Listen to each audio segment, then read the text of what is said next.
안녕하십니까. 지금부터는 6번째 강의로 새로운 종족적 소수자라고 하는 주제를 강의하도록 하겠습니다.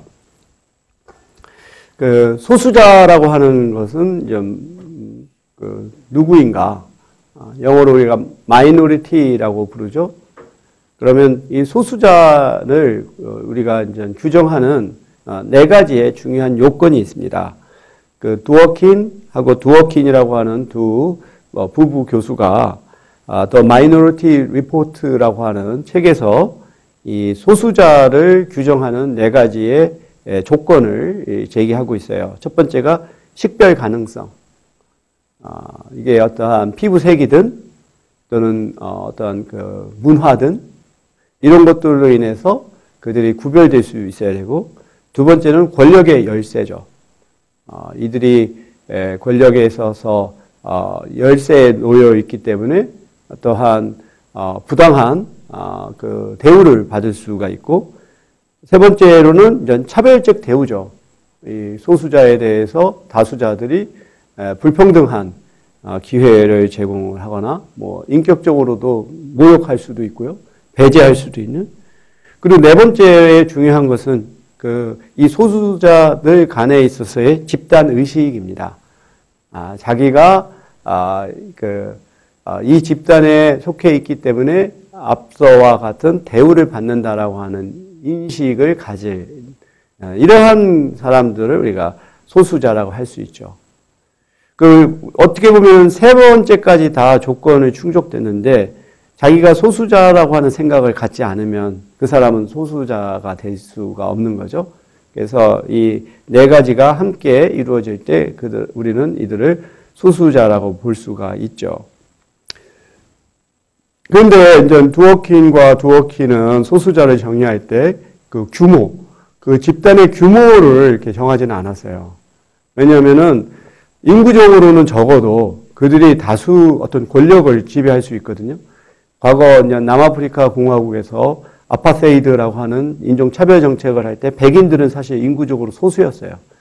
하지만 그들이 흑인들의 어떤 투표권을 배제하고 그런 과정을 통해서 권력을 지배할 수 있었거든요. 하지만 대부분의 경우는 아무래도 그 사회에서 인구가 많은 사람들이 또 다수자가 되게 되는 경우가 많기 때문에 사실은 집단 규모도 하나의 중요한 요인이다라고 우리가 볼 수가 있죠. 이렇게 소수자가 일종의 그 수용국 사회 또는 주류 사회에 이제 참여해서 어떤 기회 구조를 자기가 이제 향유할 수 있는 이러한 과정을 우리가 편입이라고 불러요. 편입. 인코퍼레이션이라고 부르는 거죠. 그래서 이거는 이민자와 그 후손이 수용국 사회의 일원이 되는 과정이다라는 거죠.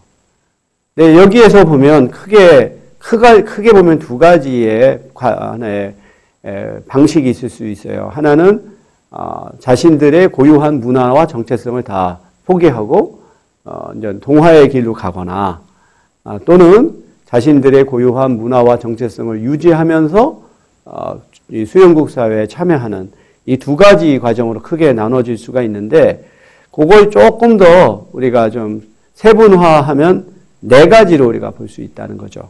하나는 동화, 두 번째는 배제, 세 번째는 통합, 그 다음에 네 번째가 다문화주의라고 볼 수 있어요. 동화는 앞서 말한 것처럼 완전히 자신들의 고유한 문화와 정체성을 다 포기하고 구별되지 않는 하나의 존재가 되는 걸 동화라고 하죠. 구분 배제라고 하는 것은 우리가 이주 노동자를 생각하면 돼요. 그러니까 어느 특정한 영역에는 그들을 받아들이지만 그들이 어떠한 정주민으로서 살아갈 수 있는 정치적인 권리라든지 이런 부분들은 제한하는 그래서 결국은 그들은 영원히 그 사회의 정식 구성원이 될 수 없는 이런 것들이 이제 우리가 구분 배제라고 볼 수 있고요. 그 통합은 그 구분 배제를 넘어서서 어떠한 정치적인 영역, 사회, 문화, 심리 영역으로까지 이제 참여하게 되는 것을 통합이라고 부를 수 있어요. 근데 이제 통합도 또 나눠볼 수가 있는데 대체로 일단은 우리가 통합을 얘기한다면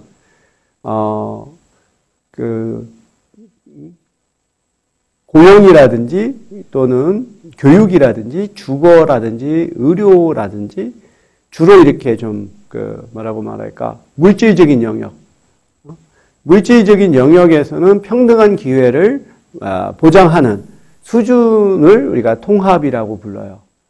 반면 그들의 고유한 문화, 정체성을 유지하는 것까지는 통합으로 보지는 않죠. 그래서 마지막 단계가 바로 다문화주의라고 볼 수 있어요. 이제 이주민들이 그들의 어떤 고유한 문화, 정체성 이런 것들을 유지하면서도 그 사회의 정식 구성원으로 동등하게 참여하는 과정이 다문화주의다라고 우리가 볼 수가 있죠. 그러면 이러한 다문화주의의 관점에서 소수자를 또 보면 원주민이 있고 그다음에 준국민 집단이 있고 이민자가 있어요. 그래서 원주민은 우리가 뭐 캐나다나 미국에서 있는 그러한 뭐 네이티브 뭐 아메리칸이라고 할 수 있는 우리가 뭐 인디언이라고 불렀었는데 사실 그건 잘못된 말이죠. 이제 네이티브 아메리칸이라고 불러야지 더 적합할 텐데 이제 그들이 이제 소수민족이 되는 거죠. 두 번째로는 그 나라를 건설을 할 때 굉장히 중심적인 역할을 해서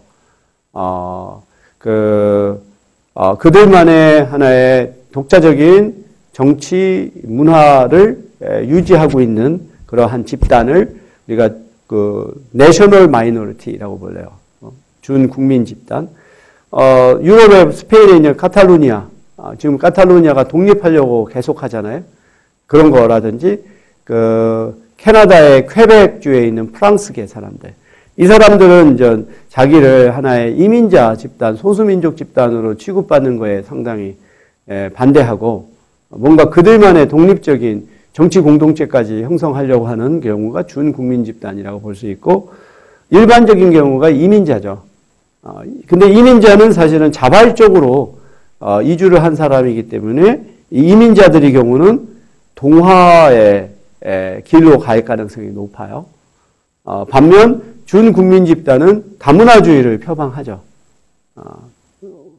아예 그냥 독립국가로 나아가지 않는 한 어느 한 국가에 통합되어 있다고 한다면 그들만의 언어, 문화, 정치를 유지하고자 하는 그런 욕구를 갖고 있고 그걸 실현하는 게 다문화주의죠. 그래서 캐나다에 가보면 이중언어법이 있어서 모든 공문서에 보면 영어하고 불어가 같이 표기되어 있어요. 어떤 상품을 보더라도 이 라벨에 두 가지가 있고 우리가 도로 표지판을 봐도 엑시트, 소티 이런 식으로 항상 이렇게 표기되어 있는 것이 바로 이제 이런 다문화주의의 영향이라고 볼 수 있죠. 이제 나라마다 이러한 이민자 편입의 정책이 달라지는데 그것은 일종의 국가의 형성 과정이 어떻느냐. 이게 하나의 이민자들에 의해서 만들어진 이민국가냐. 아니면은 하나의 특정한 민족들이 다수를 구성했다가 이민자들이 이후에 편입이 돼서 만들어진 나라냐에 따라 이 편입 정책이 달라지게 되는 거죠. 그 전통적인 이민국가, 뭐 미국이나 캐나다 같은 경우에서는 상당히 이제 동화주의적인 성향이 강하죠. 거기서 이제 메이팅 파트라고 하는 영광로라고 하는 그런 신화를 가져서 결국은 이민자들이 뭐 2세, 3세에 넘어가게 되면 결국은 아메리칸이라고 하는 하나의 공통의 정체성을 갖는다라고 하는 그러다 보니까 여기는 다문화주의를 그다지 적극적으로 실현하려고 하지를 않죠. 그 다음에 이제 선발 이민 국가가 있죠. 처음에는 민족 국가로 시작했지만 이게 그 어떤 노동력 부족의 문제 등으로 인해서 그 이민자를 받아들인 나라들, 뭐 대표적으로 이런 나라들은 그 과거 식민지 시대에 이제 그 아시아나 아프리카, 중남미의 많은 식민 국가들을 갖고 있었던 나라들이죠. 뭐 영국, 프랑스, 독일, 등등, 스페인이라든지. 근데 여기는 좀 더 오랜 이주의 역사가 있고 이쪽에 이민자의 통합의 역사가 있기 때문에 나름대로 좀 더 그 높은 수준의 이민자 통합을 이제 이루고 있죠. 이제 후발 이민 국가가 있어요. 우리 한국이나 일본이나 대만, 뭐 싱가포르와 같은 경우. 이건 뒤늦게 이쪽에 이제 산업화가 일어나고 경제 발전이 일어나고 이주 노동자들이 들어오고 결혼 가족, 국제 결혼 가족이 들어오고 그러면서 다문화 사회가 된 나라들. 이런 나라들은 아직까지 좀 더 폐쇄적이고 배타적인 이민 정책을 갖고 있고 이민자 통합의 수준이 상대적으로 낮다라고 우리가 볼 수 있습니다. 왜 그러면은 이렇게 이런 그 선진국에서 이러한 소수자, 특히 이제 이민자들에 의한 소수자들이 많게 되느냐 라고 이제 본다면 우리가 아무리 산업이 발달해도 그 현장에서 노동력을 제공해야 되는 그러한 산업이 있어요. 우리가 아무리 인건비가 개발도상국에 싸다고 해서 거기에만 의존할 수가 없는 그런 산업들이 있죠. 즉시 그 현장에서 노동력을 제공해야 될 필요성, 이런 것들이 결국은 노동 이주를 계속해서 끌어들이게 되는 거죠. 예를 들어서 건설업 같은 경우, 건설업을 할 때 인건비가 싸다고 해서 외국에서 다 맡길 수가 있나요? 콘크리트를 직접 붓고 철근을 하고 페인트를 해야 되는데 그거는 외국에서 할 수는 없는 거죠. 그렇죠? 그러니까 또는 서비스업 분야, 되게 이제 개인 서비스업 같은 경우도 어쩔 수 없이 현장에서 그 노동력이 필요하기 때문에 이제 들어오게 되는 거죠. 또 한 가지는 선진국들의 어떤 저출산 고령화로 인한 생산 가능 인구가 갈수록 주니까 그것을 채우기 위한 또 이 노동 이주가 늘어나게 되는 거죠. 그래서 이 이주라고 하는 것은 한편으로는 인구 감소를 억제하기도 하고요. 또 결국은 이들이 또 생산 활동을 통해서 경제 발전을 이루고 또한 이들이 일종의 새로운 소비자층이 되는 거죠.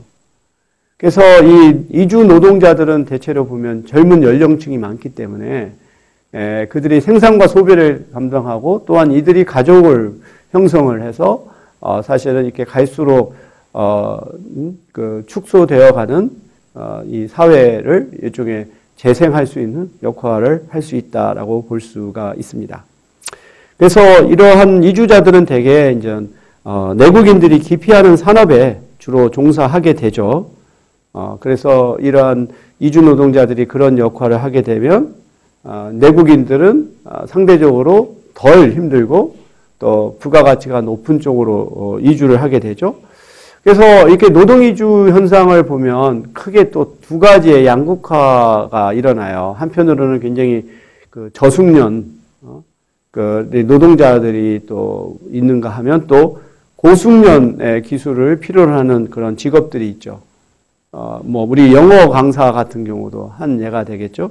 또는 의료 인력 같은 경우, 지금 뭐 우리나라의 의료 그 인력이 부족하다라고 하는 것은 뭐 우리가 부인할 수 없는 사실이죠. 그러다 보니까 정부는 뭔가 어떤 공공의료 인력을 양성하려고 하지만 뭐 최근에 나타났던 사태를 보면 이런 그 국내에 이런 의료인들이 의대생들을 포함해서 반대를 해서 결국은 이게 실현되고 있지 못하죠. 그만큼 이 의료 분야에서는 어떠한 자체적인 인력을 이렇게 확장하는데 한계가 있어요. 이들이 하나의 이게 기득권층이기 때문에 기득권을 침해받는 부분에 대해서 저항이 크죠. 그래서 선진국의 경우에서는 대체로 외국의 의료 전문 인력을 수입하는 방식으로 이 문제를 풀어가요. 앞으로 우리나라가 어떻게 할지, 지금 일본에서도 특히 이제 그 간병인 같은 분야에서 필리핀의 간호사들을 이렇게 수입을 해서 하는 그것을 이제 지금 시행하고 있는데 그게 그렇게 여의치가 않아요. 그래서 앞으로 우리나라에서 의료 아마 이런 전문직 그 노동 이주 분야에서 아마 수요가 큰 영역이 의료 인력일 텐데 외국 인력이 이것을 충원하게 될지 이것은 한번 두고 볼 일이라고 생각합니다. 일종의 타협이 이루어질 수 있어요. 그러니까 내국인 의료인들이 하기 싫어하는 또는 가고 싶지 않은 그런 영역에 외국 인력들이 갈 수 있는 그러한 가능성도 있다고 볼 수 있겠죠. 이제 두 번째로 우리가 생각해 볼 수 있는 것은 이민자들 열세는 자신들이 스스로 선택해서 거기 찾아갔잖아요. 그렇기 때문에 그들은 이민자로서 자기들이 져야 되는 그러한 그 일종의 불리함, 불평등을 감내하는 경우가 많습니다. 이건 자기가 선택한 거니까. 그리고 이들은 일종의 그 중거 집단이 그 수용국의 내국인이 아니라 자기의 출신국의 동료들이거든요. 그래서 자기 출신국과 비교해 보면 여기가 뭐 더 나은 거죠. 그래서 그들이 어떠한 직장 내라든지 또는 일반 사회에서 이민자 열세로서 받는 어떠한 정말 차별이나 편견을 받더라도 그래도 그걸 감내하죠. 하지만 이민자 2세는 상황이 다르죠. 이건 자신들이 선택한 것도 아니고, 그리고 이들은 자신들이 하나의 그 시티즌, 그 나라 국가의 국민이라고 하는 생각을 갖게 돼요. 그래서 이들이 뭔가 불리한 대우를 받게 되면 그걸 수용을 하지 않죠. 그래서 사실은 이민의 문제는 이민자 1세보다는 이민자 2세의 문제라고 봐야 돼요. 그런데 지금 우리가 보면 이 선진국들 가운데 이민 2세의 비율이 이제 굉장히 높고 이미 높고 이게 더 높아질 수 있다는 거죠. 호주 같은 경우도 25세에서 29세 인구의 45%가 이주 배경을 가진 사람들입니다. 근데 이제 이민자 2세의 경우는 일종의 양날의 칼과 같은 것이 부모 세대보다는 더 교육 수준이 높아요. 하지만 그 내국인의 동년배보다는 교육 수준이 더 낮은. 그런데 또 이 안에서 젠더 차이가 커요. 이 여성의 경우는 오히려 더 남성보다 교육 수준이 높은. 왜냐하면 특히 이제 이슬람권에서는 여성들이 교육받을 수 있는 기회가 차단되잖아요. 근데 이러한 선진국에 오게 되면 그러한 차별이 없어지니까 여성들이 교육을 받을 수가 있고 또 경제활동을 할 수가 있죠. 그런 면에서 이민자 2세 여성에게 이주는 일종의 해방적인 효과가 있어요. 그리고 이들이 또 더 사회에 순응하는 성향이 있고 또 이러한 여성들은 어떤 주로 개인 서비스업이라든지 좀 전통적으로 여성적인 직업이라고 하는 쪽에 많이 진출을 하다 보니까 일자리를 갖기가 더 용이한데 남성의 경우는 더 문턱이 높을 뿐만 아니라 또 어떠한 차별이 여성보다 더욱더 강하죠. 그렇기 때문에 이민자 2세 남성이 어떤 실업률이 더 높고 소득이 낮고 그러면서 이들은 어떤 반사회적인 활동에 참여할 가능성이 더 높은 이런 것들을 우리가 볼 수가 있습니다. 그래서 이민자 2세 가운데서도 대학 교육을 받고 또 전문직에 종사하는 사람들도 있고, 특히 이제 아시아계 이민자 2세들 가운데서 이런 현상이 두드러지죠. 그들은 이제 모델 마이너리티라고도 이제 불리는데, 이제 모델 마이너리티가 뭐 꼭 좋은 것만 아니에요. 이쪽에 토큰 효과거든요. 이제 다수자들이 소수자들을 일종의 그 디바이드 앤 룰이죠. 분열 통치의 수법이 어느 한 집단을 지켜 세우는 거예요. 이거 봐라. 이게 무슨 차별이냐. 이 애들은 잘하는데 왜 너희는 못하나. 이런 식으로 사용될 수도 있어요. 모델 마이너리티라고 하는 개념이. 그런데 일단 아시아계 이민자 2세들은 어떤 그 아시아의 문화가 어떤 교육에 대한 어떤 강조를 하고, 그리고 또 상당히 좀 세속적이고 현실적인 신분 상승을 추구하는 경향이 강하기 때문에 이들은 좀 이렇게 주류 사회에 이렇게 진출하는 경우가 많아요. 하지만 이게 일종의 유리 장벽이 있는 거죠. 유리 천장이 있어서 뭐 과장 까지는 승진할 수 있어도 뭐 부장, 이사 뭐 이렇게까지 가는 데서는 이제 한계가 있는 이런 문제들을 안고 있다라고 볼 수 있습니다.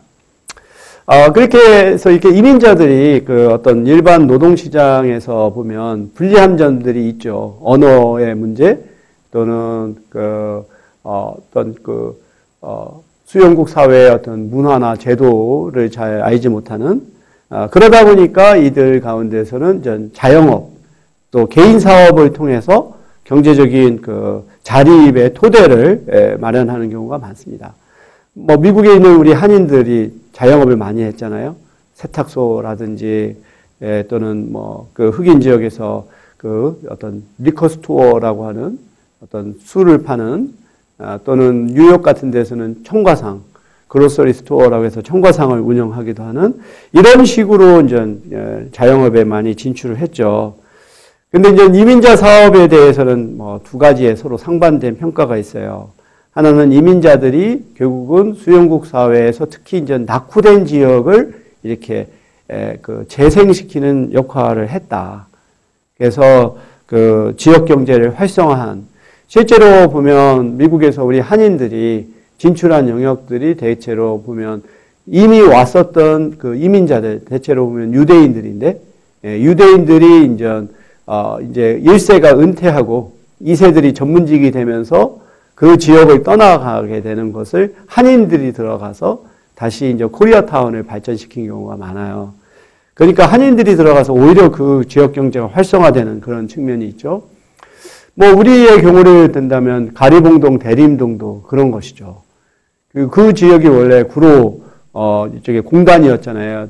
우리나라 제1의 수출 공단으로 시작한 것이 구로 공단인데, 이것이 이제 80년대 이후로 결국은 공장들이 다 중국이나 이러한 개발도상국으로 나가면서 그 지역이 이제 다 공실이 되어가고, 이런 맥락에서 90년대 초부터 우리 중국 동포들이 노동 이주자로 들어오게 되고, 우선은 집값이 싸니까, 그리고 교통이 편하니까, 그리고 공단이 바로 가까이 있고 그러한 것들이 중국 동포를 유입하게 되고, 처음에는 이렇게 노동자로 시작했지만 그들 가운데서 자영업을 이렇게 발전시키고, 지금 가보면은 굉장히 활성화된 곳입니다.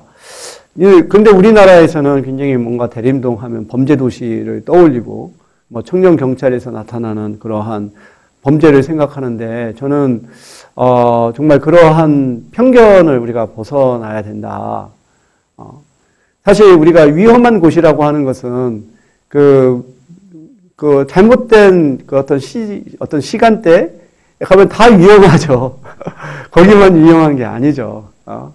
우리나라도 뭐 어느 그 으슥한 곳에 그 정말 늦은 시간에 있으면 그거는 위험할 수 있죠. 그런데 마치 대림동은 항시 위험하다라고 하는 생각을 하는데, 저는 한 1년에 몇 차례 대림동을 갈 때마다 느끼는 것이, 이것이 정말로 경계가 계속돼서 확장되고 있다. 일종의 확장이라고 하는 키워드가 있고, 두 번째로는 업그레이드예요.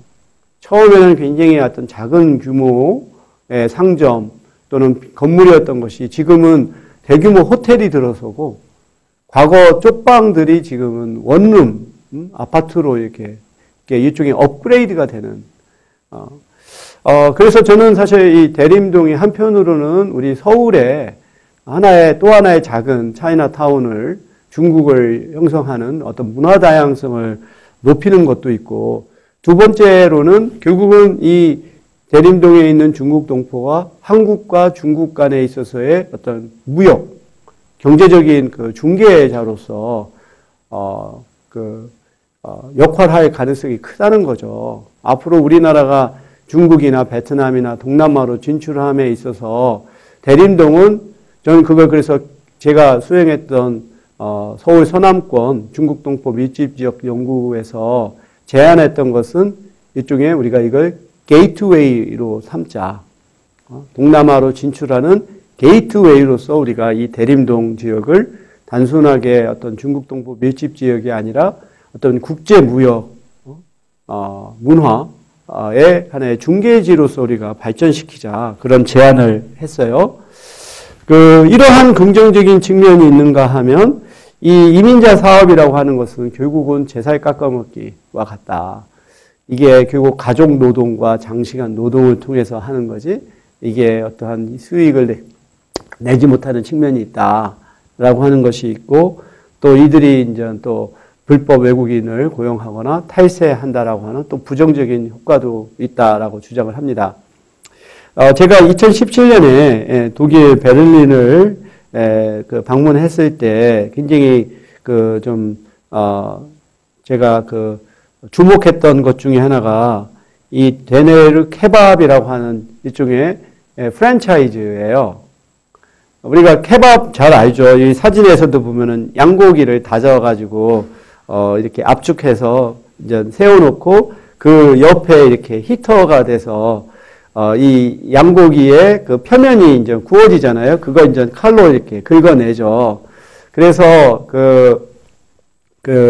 이러한 빵 같은 거, 밀가루빵, 그 밀가루빵에다가 이 케밥을 넣고, 양파 넣고, 또 일종의 사워 크림이라고 하는 하얀 거, 이렇게 이제 뿌려가지고 먹는 거죠. 마치 우리가 맥도날드나 버거킹의 햄버거의 하나의 일종의 이슬람 버전이라고 할까?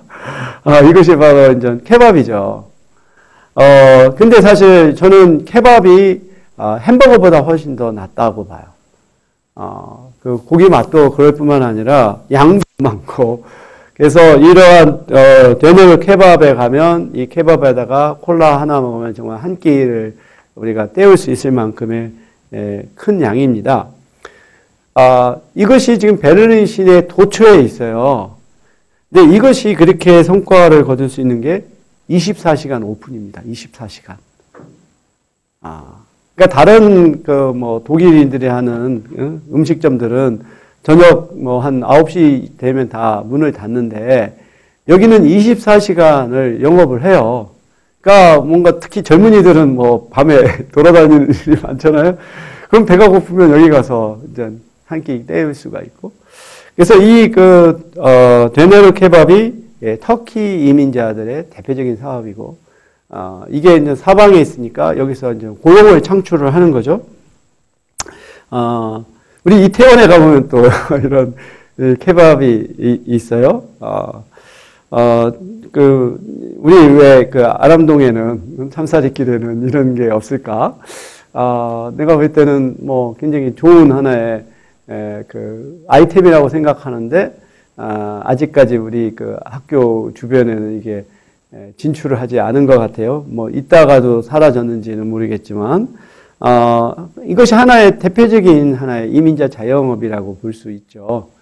우리나라의 경우를 생각한다면, 인도인들, 네팔인들, 파키스탄 이주 노동자들이 한국에 왔다가, 그들이 이제 인도 음식점들을 여는 것도, 이러한 하나의 예라고 볼 수 있겠습니다.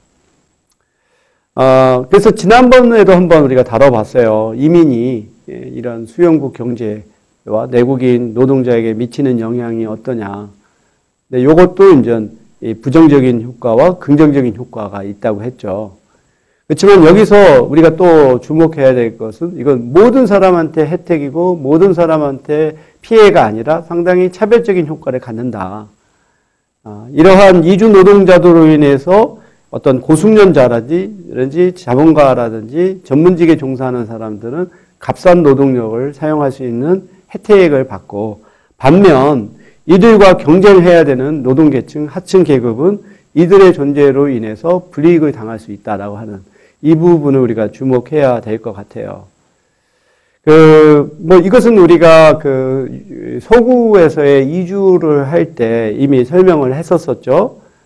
이것이 이제 2차 세계대전 이후로 급속한 경제 성장 단계에서 이런 이주민들이 이제 노동력으로 이제 들어왔던 시기라고 보고, 근데 이제 오일 쇼크 이전까지는 이 미국 내에서도 일종의 이제 포드식 생산 양식이라고 하죠. 우리가 포디즘이라고 하는, 그러니까 표준화된 자동차 산업이 대표적인 예입니다. 표준화된 대량 생산 체계를 통해서 노동자들에게 높은 임금과 안정된 고용을 보장을 했어요. 이러던 것이 이제 오일 쇼크 이후로 경제 재편이 이루어진다고 했잖아요. 그래서 이러한 선진국 내에서의 공장이 폐쇄가 되고 제조업이 감소가 되면서 노동자들이 일자리를 잃고, 이러면서 또 신우파 정부, 영국에서는 대처, 미국에서는 레이건과 같은 신우파 정부가 등장하면서 노동자의 권리가 계속해서 퇴보가 되고, 이러면서 또 개발도상국에서 이주민들이 이런 선진국으로 유입이 되는, 그리고 이제 1990년대 이후에서는 일종의 선진국 내에 제3세계의 노동시장을 재현한다는 거죠. 앞서 말했던 것처럼 현장에서 곧바로 필요로 하는 서비스가 있어야 되잖아요. 이걸 외국에서 데려올 수가 없으니까 아예 자국 내에 이런 제3세계의 식의 노동시장을 재현을 하는 거라고 볼 수가 있습니다. 흥미로운 산업 중에 하나가 일종의 의류 산업이에요. 의류 산업. 사실 의류 산업은 우리가 영국에서 산업혁명을 촉발한 것도 결국은 면직업이었거든요. 그 이전에는 항상 양털로 하는 양모로 옷을 만들었던 것이 인도를 식민지로 삼게 되면서 면화를 수입을 하고 면화를 가지고 옷을 만들게 된 것이 유럽에 있어서의 하나의 어떤 의류의 혁명이에요. 면직이라고 하는 것은 정말로 가볍고 따뜻하고 또 염색을 자유롭게 하고 내구성이 강한 아주 어떻게 보면은 최상의 재료라고 볼 수 있어요. 영국이 그것을 시작하면서 선진 기술을 발전시킨 것이 결국은 영국이 이제 경제 대국으로 성장할 수 있었던 것도 의류 산업입니다. 근데 한 가지 흥미로운 것은 한국도 이렇게 경제 발전을 시작할 때 시작한 게 바로 의류 산업입니다. 특히 이제 대구는 의류 산업의 메카였었어요. 그래서 항상 어느 한 국가가 경제 발전을 할 때 제일 먼저 시작하는 게 의류입니다. 아마 제가 볼 때는 우선은 이건 자본과 기술이 발달하지 않아도 되지만 무엇보다도 내부 시장이 수요가 여전히 있어요. 왜냐하면 우리는 옷을 입어야 되니까. 그렇기 때문에 이렇게 개발도상국이 경제 발전을 할 때 제일 먼저 시작하는 것이 이제 의류죠. 그런 것이 하나의 역사적으로 중요한 거라고 볼 수 있고요. 또 내부적으로 의류업의 한 가지의 특징은 패션이에요. 우리가 다른 것들은 한 번 사고 오래 쓸 수 있잖아요. 근데 우리가 옷을 계속해서 바꾸거나 사는 이유가 옷이 낡아서라기보다 유행에 뒤처졌기 때문에 옷을 사죠. 그만큼 이 의류업은 이 어떠한 패션의 변화에 따라 금방금방 대응해야 될 그러한 그 필요가 있는 산업이에요. 그러니까 어떤 것이 지금 유행한다라고 하면 곧바로 그 디자인이 들어가고 그걸 뭐 카피를 한다든지 해서 곧바로 물건이 만들어져야만 시장을 따라잡을 수가 있는 거예요. 뭐 우리가 동대문 시장을 한번 염두에 둬보세요. 동대문 시장이 바로 이 의류업의 하나의 생태계거든요.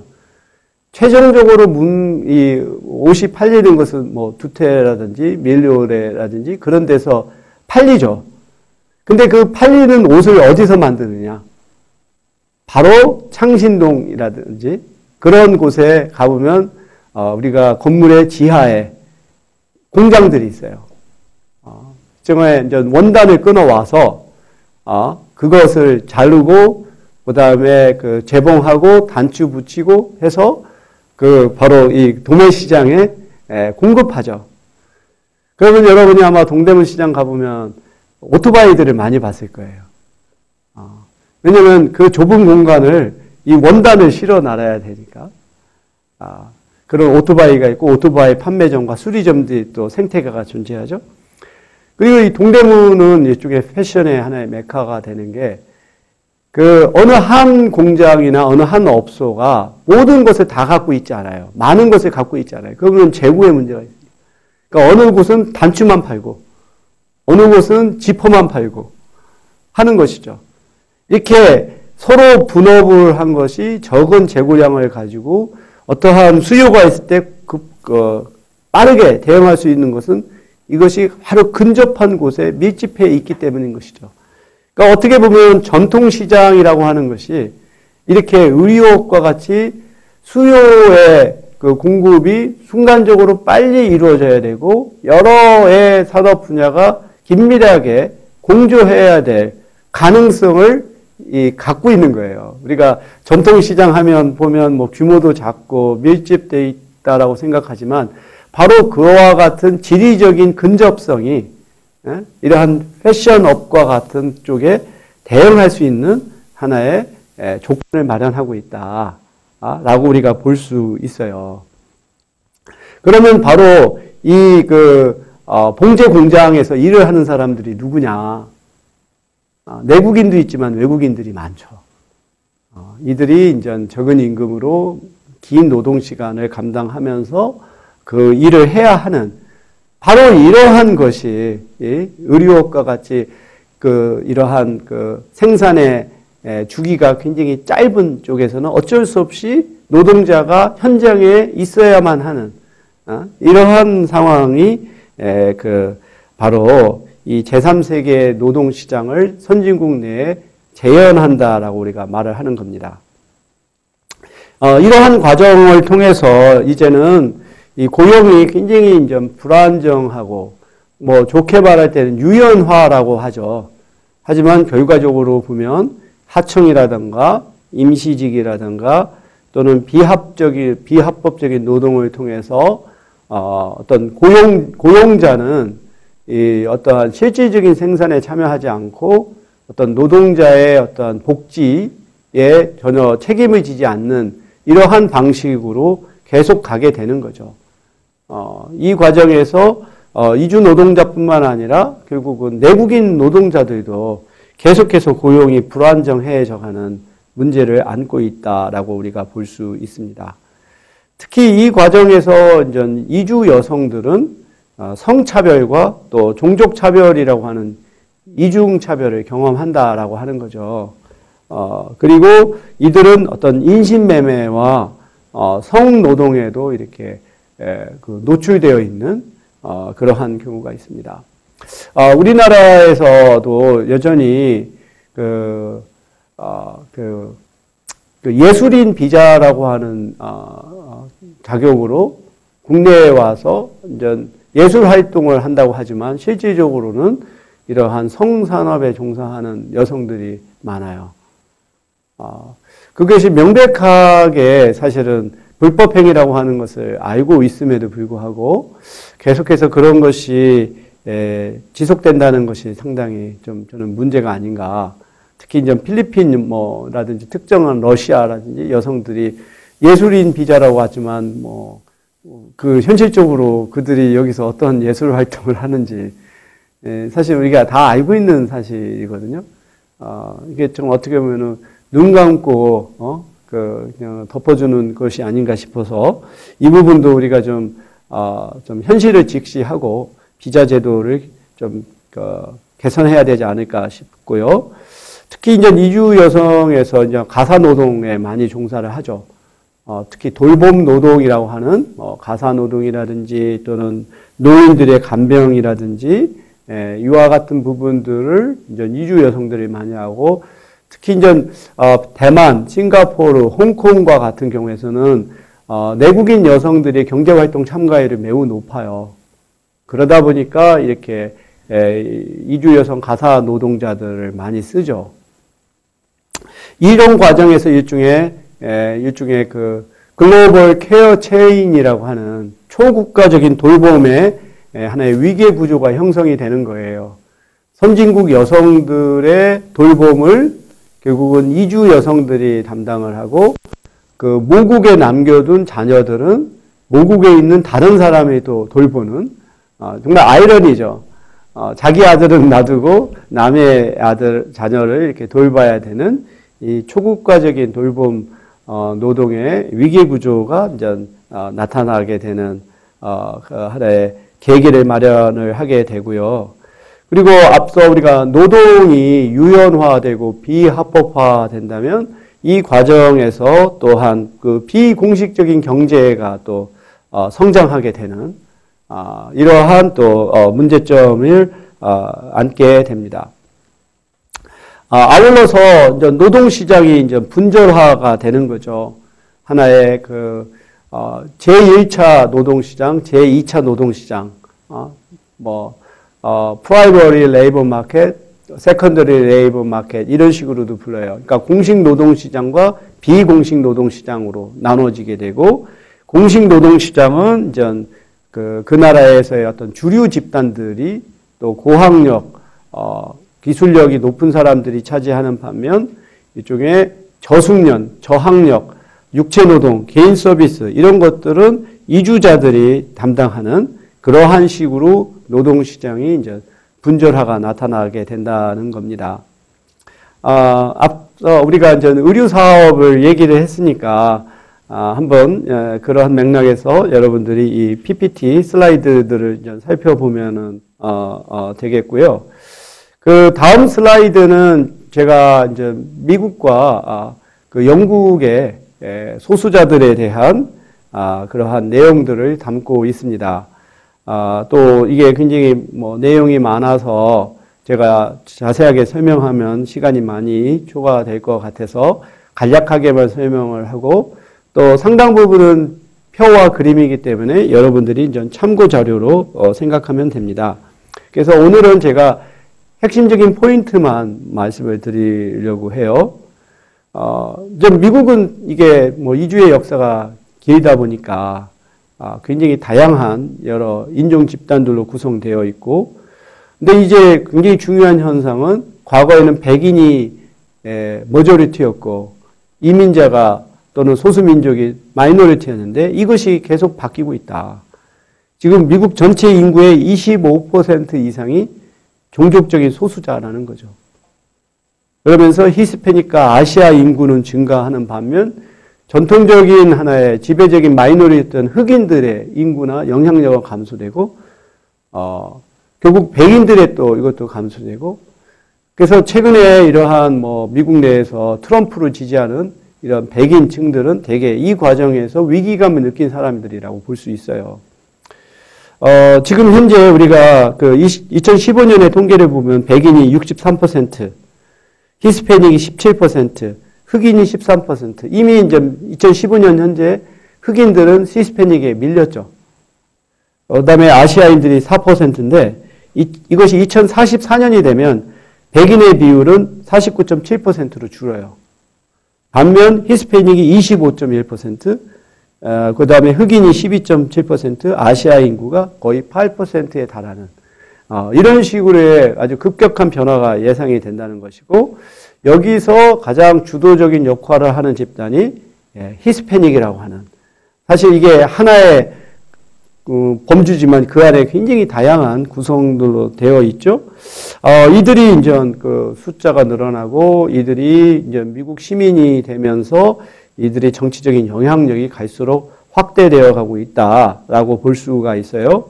이들은 주로 이렇게 과거 멕시코의 영토였던 이런 남부 지역, 텍사스, 뉴멕시코, 뭐 아리조나, 뭐 이런 캘리포니아 이런 지역에 많이 밀집되어 있거나 또는 그 플로리다, 특히 이제 쿠바인들이 많이 사는 마이애미 쪽에 이렇게 집중되어 있는 경향이 있어요. 두 번째로는 흑인인데, 흑인의 경우는 앞서 말한 것처럼 수도 줄고, 무엇보다 이들은 다른 인종에 비교해서 교육 수준이나 소득이나 직업이나 가족의 안정성 면에 있어서 가장 불리한 집단이에요. 여기 우리가 또 한 가지 보면 이들이 집중되어 있는 지역이 과거의 전통적인 남부 지역들입니다. 근데 미국 내에서도 남부는 또 가장 못 사는 지역들이거든요.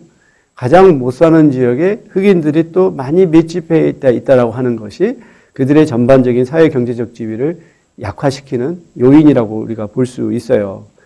우리가 또 소득만 가지고 비교해 보면 아시아인들이 백인들보다 더 높아요. 그 다음에 백인 다음에 라티노. 흑인들의 경우는 가장 낮고 가장 또 열악한 경우는 네이티브 아메리칸의 수준을 보여주고 있죠. 이런 것들은 여러 가지 통계를 통해서도 흑인들이 어떤 경제적인 지위가 가장 열악하다라고 하는 걸 우리가 알 수 있죠. 아시아 인구는 갈수록 숫자가 늘어나고 그들의 사회 경제적 지위가 높아요. 그 중에서 또 가장 많은 수를 차지하는 집단이 이제 차이니스, 필리피노, 인디언, 베트나미스, 한국. 한국은 한때 사실은 인도, 베트남인보다 많았지만 이제 한국인들 가운데 미국으로 이민 가는 경우가 적잖아요. 그러니까 갈수록 이제 숫자가 줄어들고 있다. 일본인의 경우는 더욱더 줄어들고 있죠. 근데 아시아인들은 주로 캘리포니아 지역, 하와이 쪽에 이렇게 많이 밀집되어 있는 그러한 성향을 보이고 있습니다.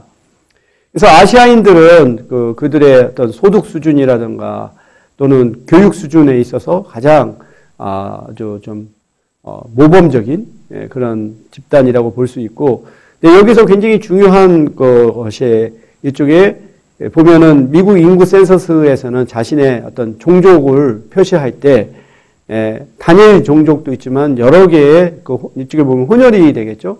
그런 걸 표기할 수 있게끔 했는데 보면은 이렇게 자신을 뭐 코리안, 제페니스, 차이니스만이 아닌 뭐 차이니스, 뭐 이탈리안, 뭐 이런 식으로 두 개 이상의 인종을 표기한 사람들의 비율이 매우 높다라고 하는 거죠.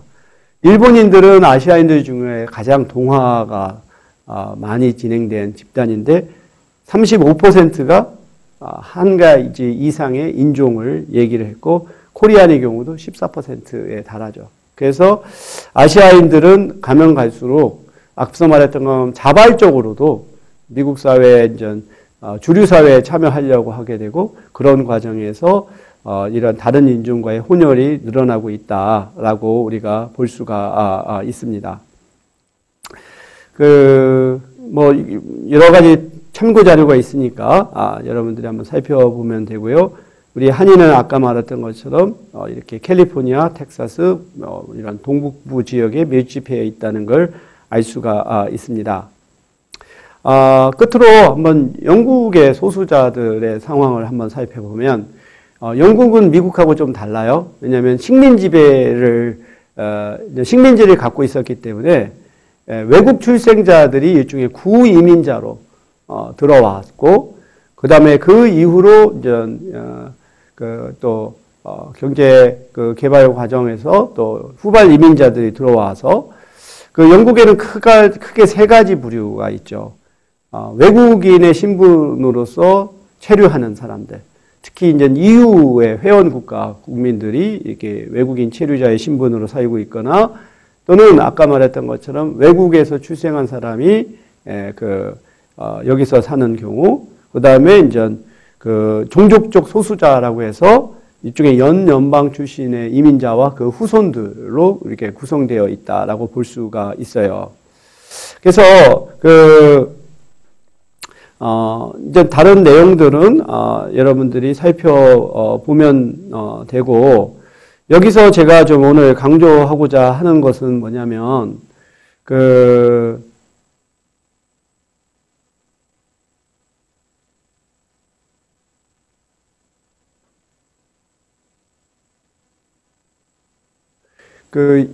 영국 내에 있는 소수자들 가운데 있어서의 어떤 사회 경제적인 차이가 인종이나 국적에 의해서 어떠한 그러한 그 패턴을 보이느냐라고 하는 거죠. 지금 이 표에서 보면 일종의 상대적 빈곤의 비율을 보여주고 있습니다. 이 표가 높으면 높을수록 그 집단이 빈곤 상태에 놓여져 있다는 것이죠. 여기서 가장 높은 그 수치를 보여주는 것은 파키스탄, 두 번째가 방글라데시예요. 여기서 가장 낮은 집단들은 일종의 화이트, 브리티시, 믹스드, 그 다음에 인디안. 그러니까 인디안들은 사실 파키스탄과 방글라데시와 인접한 나라일지라도 인도인들은 일종의 종족적 소수자에 속하는 사람들이 있고 거주 기간이 길고 전문직이 비율이 높다 보니까 상대적으로 사회 경제적 지위가 높은 반면 이쪽에 이슬람을 믿는 파키스탄과 방글라데시인들이 빈곤율이 제일 높다는 거죠. 이것은 바로 또 소득 수준을 또 한번 살펴본 거예요. 여기서도 가장 높은 것이 인디안들이고 가장 낮은 소득이 방글라데시 그리고 파키스탄인들이죠. 그 다음에 이것은 직업 분포예요. 그 전문직이나 관리직이나 이런 쪽에 종사하는 사람들 가운데 무슬림들이 가장 낮죠. 그 다음에 유대인들이 가장 전문직과 관리직에 종사하는 비율이 높고 힌두 사람들이 두 번째입니다. 요거는 뭐 같은 패턴이고요. 그러면 왜 이렇게 파키스탄인과 방글라데시인들이 영국 내 소수자들 중에서 가장 낮은 사회 경제적 지위를 갖고 있느냐라고 하는 면에 있어서 종교의 영향이 크다라고 하는 주장입니다. 여기에서 보면은 그 전통적인 일종의 성관념, 여성들은 집에 있어야 되고 일을 해서는 안 된다라고 하는 이러한 상당히 전통적인 성규범을 갖고 있는 비율이 무슬림 사람들이 압도적으로 높아요. 그런데 이것도 마찬가지입니다. 만약에 엄마가 밖에서 일하면 가족이 피해를 입는다 라고 하는 것에 대해서 응답률이 가장 높은 사람이 무슬림들이죠. 그러니까 결국은 이런 이민자라 하더라도 그 이민자들의 어떤 종교와 같은 문화, 그들의 사고방식, 이것이 그 수용국 사회의 가치관과 또 이쪽의 사회 경제적인 체제와 일치하느냐 또는 불일치하느냐가 그 이민자가 그 수용국 사회에서 성공적으로 편입이 되느냐 그렇지 못하고 배제가 되느냐에 또 중요한 영향을 미친다는 거죠. 분명 개인의 어떤 교육 수준이나 언어 구사력이라든가 같은 개인의 인적 자본도 중요하지만 개인이 속해 있는 문화 집단의 가치관, 관습 이것이 그 수용국 사회의 것과 이게 잘 일종의 이제 이게 우리가 뭐라고 부르냐면은 트랜스퍼라고 하거든요. 전환이 손쉽게 이루어질 수 있느냐 또는 전환이 어렵냐에 따라 그 개인과 그 집단의 하나의 그 통합 수준이 크게 달라질 수도 있다. 라고 하는 것을 우리가 영국의 소수자의 사례를 통해서 우리가 알 수 있겠습니다. 그래서 저는 이렇게 미국과 영국의 소수자들의 상황을 소개를 했는데요.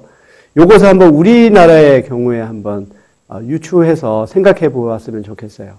저는 이런 이주 연구를 항상 얘기할 때 또 이민자들의 권리와 인권을 항상 얘기할 때 드는 그 하나의 성어가 그 역지사지 그리고 타산지석이거든요.